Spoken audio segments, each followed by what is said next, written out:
అందరికీ నమస్కారం. 'రష్మి కనుమూత తీవ్ర దుఃఖంలో కుటుంబం' ఈ విషయాలను తెలుసుకుంది వీడియో మీరు కంప్లీట్‌గా చూడండి. అప్పుడే మీకు కంప్లీట్ ఇన్ఫర్మేషన్ ఏంటో అర్థమవుతుంది.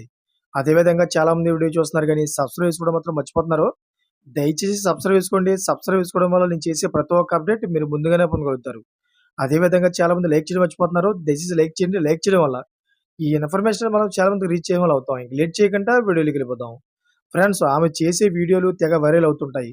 అయితే రష్మి కాలేజీకి వెళ్తుండగా రోజు సలీం అలియాస్ సోను అనే 19 ఏళ్ల కుర్రాడు వెంట పడేవాడు. అలా అతను రోజు ఆమె వెంట పడేసరికి రష్మి అతనితో పరిచయం చేసుకుంది. అతని బైక్‌పై కూర్చొని హర్యానా వెళ్లి టూరిస్టు డెస్టినేషన్స్‌లో వీడియోలు కూడా చేసింది. అయితే ఈ క్రమంలో ఇద్దరి మధ్య పరిచయం కాస్త ప్రేమగా మారింది. అలాగా ఏడాది కాలంగా ఇద్దరు ప్రేమించుకుంటున్నారు. ఈ క్రమంలో అనుకోకుండా ఇద్దరు హద్దులు దాటారు.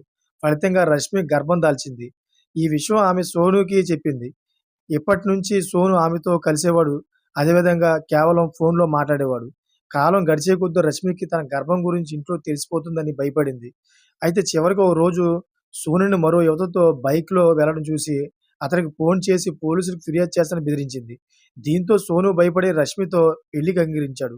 మరుసటి రోజు నుంచి ఇంటి నుంచి వచ్చేచ్చే ఇంటి నుంచి వచ్చేస్తే ఇద్దరు కలిసి హర్యానా పారిపోదామని ఫోన్ చేశాడు. ప్లాన్ చేశాడు.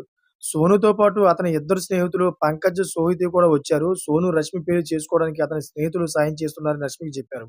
దీంతో రష్మి ఇంటి నుంచి చడీ చప్పుడు చేయకుండా పారిపోయి వచ్చింది. ఆ తర్వాత రష్మిని తీసుకొని సోను ఢిల్లీ సరిహద్దులు దాటి హర్యానా వైపు ఒక నిర్మానుష్య ప్రాంతానికి వెళ్లారు. అక్కడ పంకజ్, సోహిత్ సాయంతో రష్మిని గొంతు నులిపి హత్య చేశారు. ఆ తర్వాత పంకజ్ ప్లాన్ ప్రకారం రష్మిని అక్కడే భూమిలో పాతిపెట్టి వెళ్ళిపోయారు. రష్మి తల్లిదండ్రులు 2 రోజుల తర్వాత పోలీసులకు తన కూతురు కనిపించడం లేదని ఫిర్యాదు చేశారు. దీంతో పోలీసులు రష్మి స్నేహితులను విచారణ చేయగా వారికి సోను గురించి తెలిసింది. సోను హర్యానాలోని రోహ్తక్ నగరంలో తన స్నేహితుడి వద్ద ఉన్నాడని పోలీసులు తెలుసుకున్నారు. కానీ పోలీసులు అక్కడికి చేరుకునేసరికి సోను పారిపోయాడు.